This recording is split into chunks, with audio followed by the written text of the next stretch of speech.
I am finished weaving my bracelet, which means I am ready to do the very exciting step of taking my bracelet off of my loom and turning it into an object that I can actually wear on my hand. So the first thing I need to do is I need to trim my very last tail, and I'm gonna make it extra long, the same way that I did with the very first tail, because that is gonna become a part of this end of the bracelet that I use to tie it around my wrist. So I'm just gonna trim it about the length from my thumb to my pinky finger. And then once you've done that, you're gonna flip over your loom, and this is gonna feel a little bit scary, but you just have to go for it. You're gonna cut right on that middle kind of dotted line. And then you're gonna need to peel off the tape for your 2 warp threads. And it's best to do this step kind of slowly because you don't want to tear the cardboard. You want to keep that cardboard as nice as possible for the other classes that are going to use it. So I've got my 2 warp threads free. So I've got, in total, I've got 3 on this side and 3 on this side that are loose. And then when I turn it back over, I will start off with the side that I finished on, because this one is already loose. So the first thing I need to do is take my tail that I just finished, and I'm gonna cross it on top of my warp thread and then pull it through and tie a knot.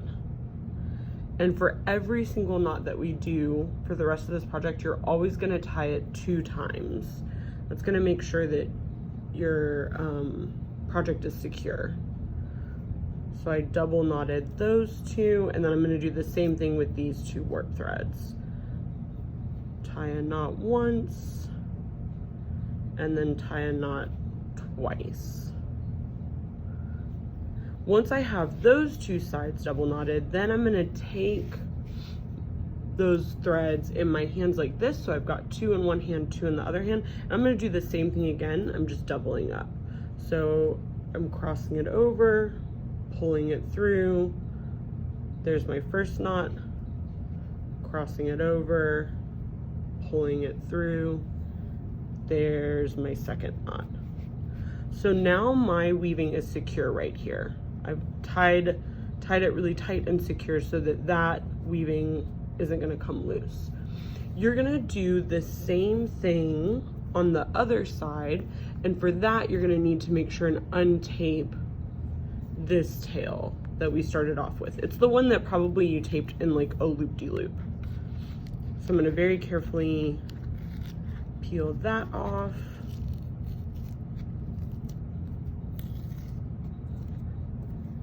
And then I have the exact same situation on this side. So I've got 4 threads. I would do the same process again. I would tie these 2 threads twice, these 2 threads twice, and then double up and tie them both together twice. Now I could go ahead and look and see if some of my strings are a little bit different sizes. That's totally okay. I can just trim them so that they're all the same size. And then I am ready to start dealing with these tails, the tails from where I switched colors. So I'm just gonna untape one at a time because I want the rest of it to stay secure. You know, you might run out of time in class and you don't want everything to fall apart if you have to wait an extra day to finish it up. So I untape my first one, and I'm gonna do the same thing. I'm gonna cross over the tails and then pull one of them through, tie a knot, and then do the same thing again, because I'm always gonna do 2 knots. And right now I'm working on the back of my bracelet. You can kind of see on this one right here, you wanna have all your knots on the same side so that when you wear it, you get to see a side that doesn't have any knots. So I'm gonna be tying all of my knots so that they're on top of my bracelet. So So you would just repeat the same process. Anywhere that you have two pieces of yarn together, you're gonna untape it and then tie 2 knots. All right, now my bracelet is completely off of the loom and I have a choice to make.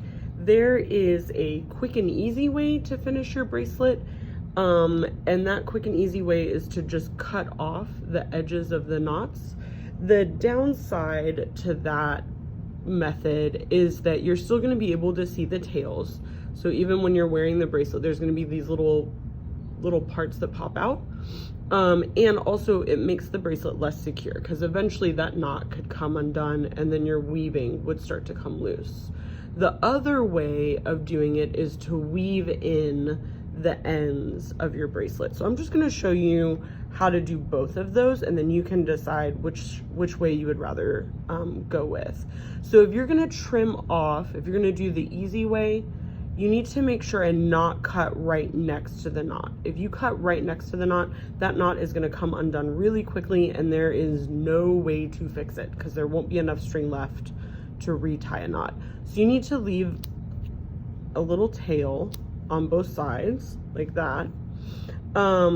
The other thing that you could do, if you want to take a little bit more time, if you want to make sure that your bracelet is secure and looks super professional, you can get a needle and a hot dog bun. You're gonna thread that needle, and then all you have to do is just kind of sew that tail through a couple of loops. So it doesn't have to be like a bunch of sewing. If you just kind of tuck it through a couple of places, and then you can trim it off at the end. And just make sure to not cut the weaving. Make sure that you're only cutting the tail. And that's just gonna hold it a little bit more secure. When you are weaving in your ends, you wanna make sure that you are sticking with the color. So like right now I'm weaving in yellow, so I'm going to make sure that I'm doing it on the yellow so that it kind of blends together. And I'm also doing it on the same side that my knot is on so that all of that can stay on the back of the bracelet. And I would just pull it through, making sure that it's on the same color. You only have to do it like 2 or 3 times to make it extra secure. And then again, you just want to make sure that you only cut the tail and that you don't cut any of the actual weaving. So it's really your choice, right? Like you can kind of see on the front, the easy way, you see that little tail, and then where I took a little extra time and I wove in my ends, it's got a nice smooth finish and it's a little bit more secure. That knot is not going to come undone. So you make the decision, and then whatever you decide, do it for all of the places where you switch colors, and then you are finished. You're ready to have someone help you tie your bracelet onto your hand.